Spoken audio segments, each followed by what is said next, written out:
가정가정마다 정말 하나님께서 계획하시고 하나님께서 택하셔서 귀한 믿음의 가정들로 세워주신 이 사실을 우리는 잊지 말아야 할 것입니다. 가정은 사회의 가장 기초적인 단위가 되면서 또 사회 안에서 최고의 우리 인간 사랑의 최고의 표현이 가정이라는 것입니다. 가정에서부터 시작됩니다. 서로서로를 신뢰하고 또 모든 상대방을 위해서 전적으로 희생하는 그러한 사랑의 완성도 가정에서 이루어지는 것을 볼 수 있습니다. 전적으로 신뢰하죠. 모든 허물을 허물로 보지 않습니다. 그냥 허물이 다 덮여지는 사랑의 곳이 바로 가정입니다. 또 두 사람이 한 몸 되어서 사는 생활이 곧 가정에서부터 시작됩니다. 하나님은 이렇게 서로 사랑하는 가정을 통해서 우리에게 참된 행복을 주시는 겁니다. 단란한 가정의 행복은 말로 표현할 수가 없는 것이죠.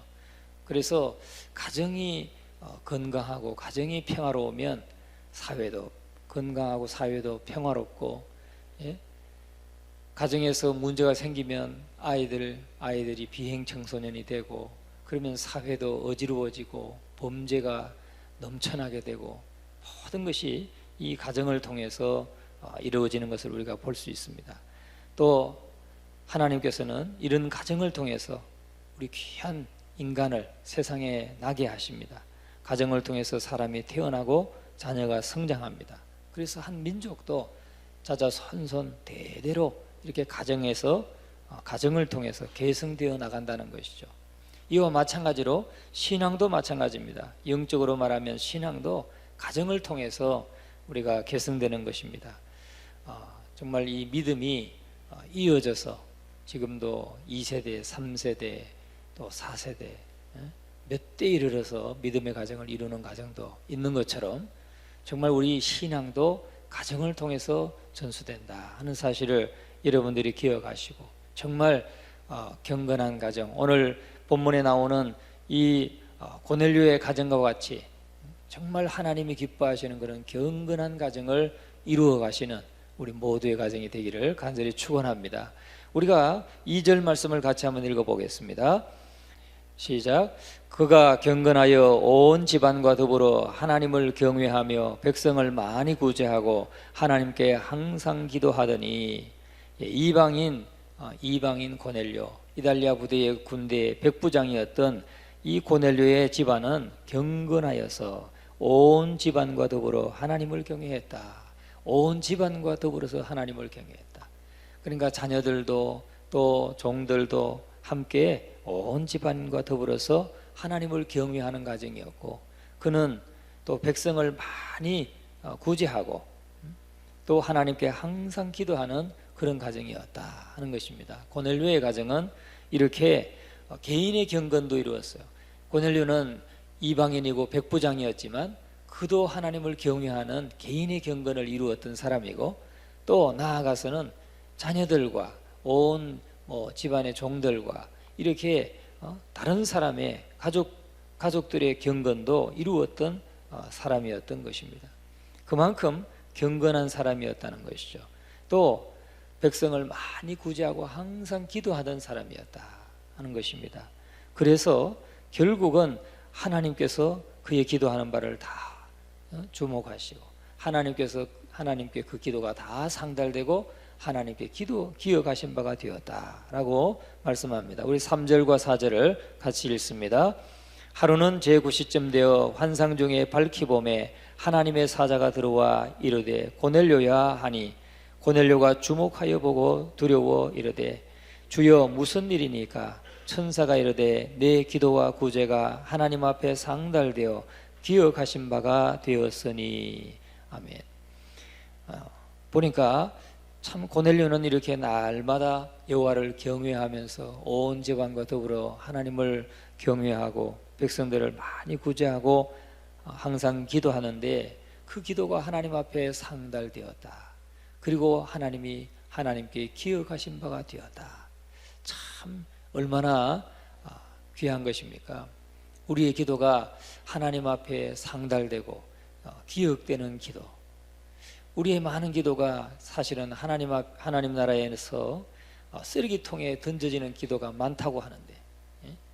여러분, 하나님의 뜻대로 구하지 않는 기도, 또 정욕을 위해서 구하는 기도, 그런 것들은 다 그냥 열어보지도 않고 우체통에 던져지는 우편물과 같이 하나님 나라에 상달되지 않는다고 했는데, 이 고넬료의 기도는 하나님 앞에 상달되어서 하나님이 기억하신 바가 되었다. 저와 여러분의 모든 이 기도가 하나님 앞에 상달되는 기도가 되기를 주의 이름으로 축원합니다. 그리고 하나님이 기억하신 바가 되었다. 하나님 앞에 상달되어서 하나님이 늘 기억하시고 늘 응답하시고 늘 역사하시는 그런 기도가 되었다. 여러분, 고넬료가 이러한 경건한 가정을 이루었기 때문에 참 그의 기도는 하나님 앞에 상달되고 하나님 앞에 하나님이 주목하신 바가 되었다는 것입니다. 여러분, 오늘 저와 여러분의 모든 가정들이 그렇게 되기를 주의 이름으로 축원합니다. 이 가정이 정말 바로 설 때에 사회도 건강할 수 있고 나라도 튼튼하게 세워질 수 있습니다. 그런데 요즘에는 점점 이러한 가정이 무너지는 사회가 되고 있어요. 왜 그렇습니까? 하나님의 말씀을 그들이 자꾸 무너뜨립니다. 사상적으로 아이들한테 교육하면서 지금은 뭐 성경은 하나님은 남성과 여성 두 개의 성을 하나님이 창조하시고 또 가정을 이루게 하셨는데, 지금은 이것을 막 무너뜨립니다. 남자가 남자끼리 결혼식을 하고 여자가 여자끼리 결혼식을 하고, 또 성도 남성과 여성 두 개의 성만 있는 것이 아니라 몇 개 성 있냐? 어떤 나라는 그 소수, 그러니까 성 정체성의 혼란, 그래서 남성과 여성이 아니고 분명히 몸은 남자인데 자기는 남성이 아니라는 거예요. 여성이라고 하기도 하고, 어떤 사람은 여성인데 남성이라 하기도 하고, 자기는 남성도 여성도 아니라고 하기도 하고, 별 희한한 성이 30가지 50가지, 어느 나라는 50가지까지 인정해야 된다. 여러분, 이게 뭡니까? 하나님의 말씀을 다 무너뜨리는 겁니다. 하나님의 말씀이 무너지니까 어떻게 돼요? 가정이 남자끼리 결혼하기도 하고 여자끼리 결혼하기도 하고, 어느 나라는 강아지 한 마리 데려와서 결혼하기도 하고, 실제예요. 그런 뉴스를 볼 때 그게 다 뭡니까? 하나님을 대적하는 사상들입니다. 그래서 가정이 무너집니다. 그리고 성 정체성이 혼란합니다. 자기는 남자도 아니고 여자도 아니고 별 희한한, 우리가 이해할 수 없는, 그렇게 해서 가정을 구성하니까 얼마나 그 성 생활이나 삶이 문란하겠습니까?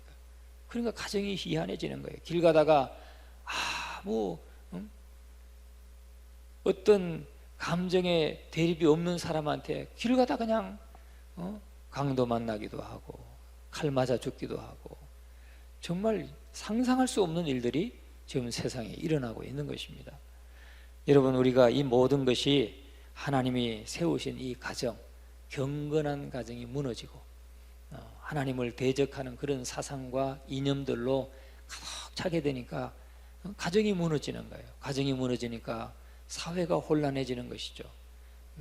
정말 우리 사회도 지금 그런 사회를 만들어야 된다고 지금 주장하는 사람들이 많이 있습니다.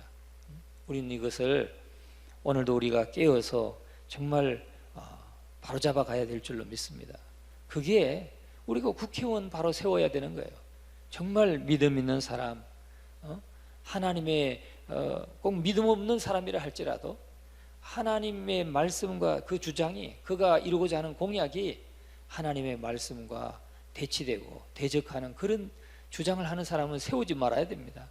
그런 사람 세우니까 자꾸 그런 법을 만들어서 지금 우리나라도 그런 성소수자들을 우리가 보호해야 된다 해가지고 자꾸 권장하고 있습니다. 권장해요. 아니, 아이들을 설득하고 바로 세워서 정말 잘못된 성정체성을 가지고 있다 하더라도 잘 설득하고 교육하고 상담하고 해서 바른 생각을 가지도록 해야 되는데, 그런 아이들을 권장하고 그런 성소수자들의 인권을 세워준다 해가지고 이 재정을 지원하고 별 미친 사회입니다. 희한하게 돌아가는 사회입니다. 물론 소수의 인권이 바로 인권이 좀 보호되는 면도 있겠지요.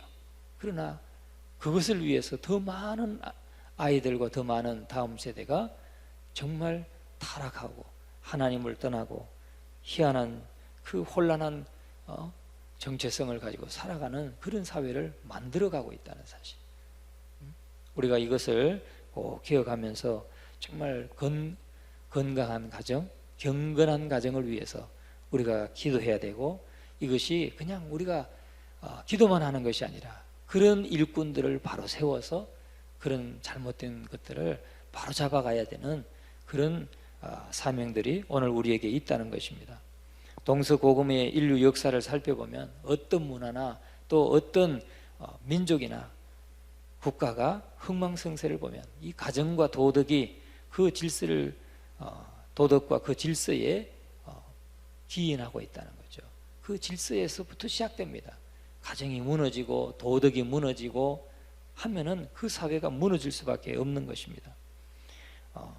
성공하는 사람들의 7가지 습관이라고 하는 스티븐 코비가 쓴 책이 있습니다.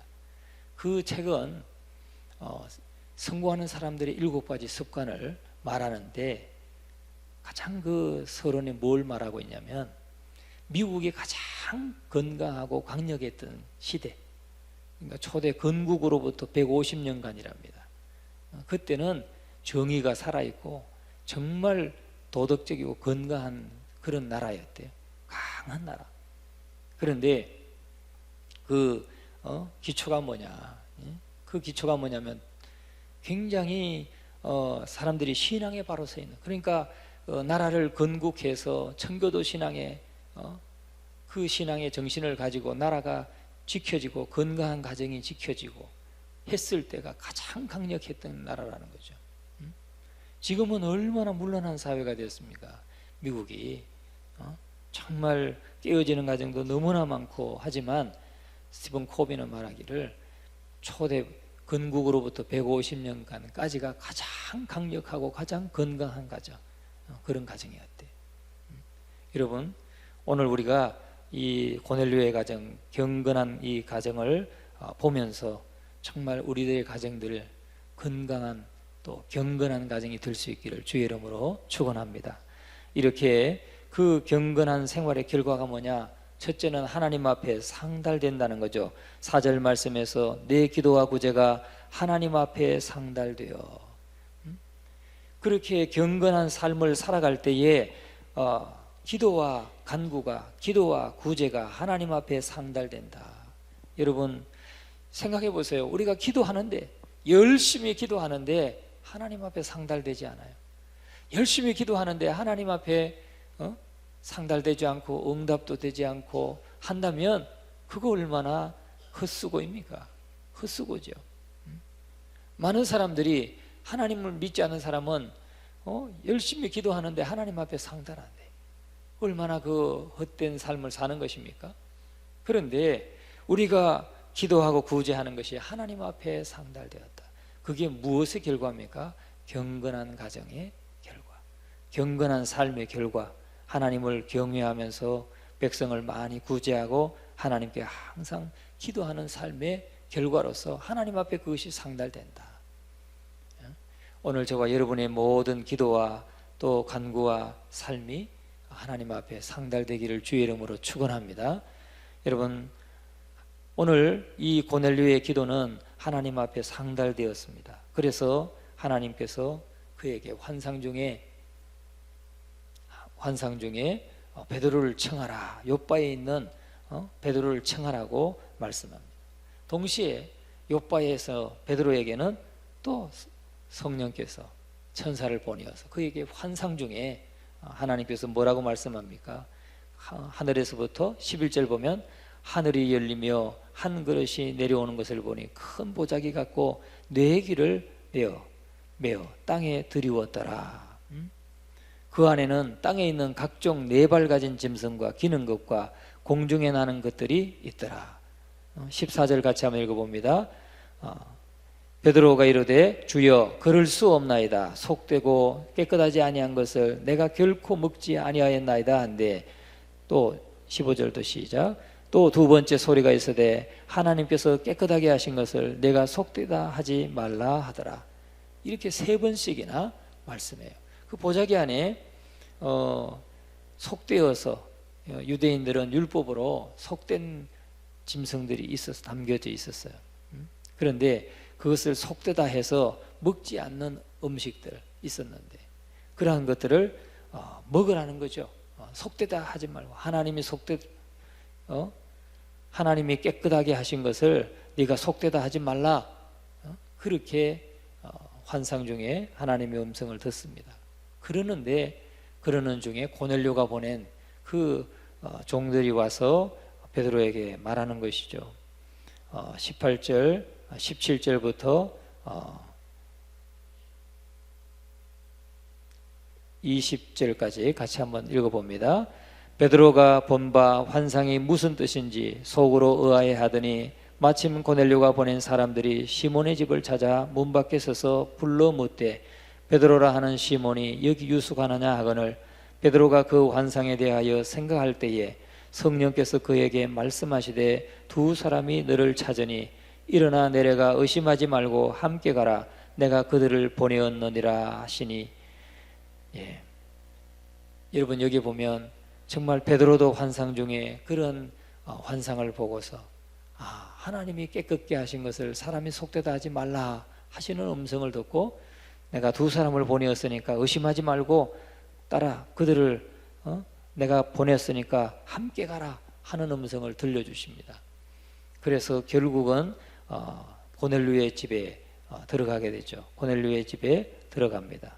자, 21절부터 22절까지 같이 한번 읽어봅니다. 베드로가 내려가 그 사람들을 보고 이르되 내가 곧 너희가 찾는 사람인데 너희가 무슨 일로 왔느냐? 그들이 대답하되 백부장 고넬료는 의인이요 하나님을 경외하는 사람이라 유대 온 족속이 칭찬하더니 그가 거룩한 천사의 지시를 받아 당신을 그 집으로 청하여 말을 들으려 하느니라 한데, 베드로가 그들을 불러서 유숙하고 이튿날 그들과 함께 갈새 요바에서 온 어떤 형제들도 함께 가니라. 이렇게 말씀하고 있습니다. 고넬료의 모든 기도와 구제가 하나님 앞에 상달되었다 하는 것입니다. 오늘 저와 여러분의 기도가 하나님 앞에 상달되는 기도가 될 줄 믿습니다. 그것을 믿고 기도하시고 날마다 우리가 하나님께서 우리에게 주시는 그 은혜들을 날마다 누릴 수 있기를 주의 이름으로 축원합니다. 오늘 이 베드로의 이 사건, 이 환상, 고넬료에게 주신 이 사건을 통해서 이방인 선교가 시작되고 있는 것을 볼 수 있습니다. 이방인 선교가 시작되는 거예요. 그래서 고넬료가 기도할 때 천사가 환상 중에 나타나서 행할 일들을 이렇게 지시하고 또 베드로에게도 지시하고, 그래서 하나님께서 처음으로 이방인들에게 지금 복음이 전해지도록 하나님께서 연결하시는 장면이 오늘 이 본문의 장면인 것입니다. 바로 고넬료의 기도가 하나님 앞에 상달되고 그의 구제가 상달되어서 기억하신 바가 되었기 때문에 오늘 이렇게 이방인들에게 복음이 전해지고 있는 것을 보게 되는 것입니다. 오늘 하나님을 향하여 기도하고 밖에 나가서는 사람들에게 사랑을 베풀고 하는 것이 모두가 다 하나님 앞에 상달되는 것이고 하나님께 기억되는 것이다 하는 이 사실을 우리 모두가 꼭 확신하시고 고넬료와 같은 그런 기도, 고넬료와 같은 삶, 경건한 삶을 살아가시는 우리 모두가 되기를 주의 이름으로 축원합니다. 두 번째는 우리가 44절의 말씀에서 보여주는 것처럼 성령에 충만했다. 경건한 가정의 결과는 성령이 충만했다 하는 것입니다. 44절부터 46절까지 읽어봅니다. 베드로가 이 말을 할 때에 성령이 말씀 듣는 모든 사람에게 내려오시니 베드로와 함께 온 할례받은 신자들이 이방인들에게도 성령 부어주심을 말미암아 놀라니 이는 방언을 말하며 하나님 높임을 들음이러라. 자, 여기 보면은 그 경건한 가정의 결과로서 두 번째 결과는 뭐냐? 성령이 충만했다. 어떻게 충만했습니까? 베드로가 이 말을 할 때에 그랬어요. 베드로를 초청해서, 고넬료의 집으로 초청해서 하나님의 말씀을 들을 때에 성령이 임하였다. 그런 말이에요. 하나님의 말씀을 들을 때에 성령이 임하는 것입니다. 오늘도 우리가 매 예배마다 말씀을 들을 때에 성령이 임하시는 겁니다. 성령이 역사하시는 것을 우리가 확신하시기를 주의 이름으로 축원합니다.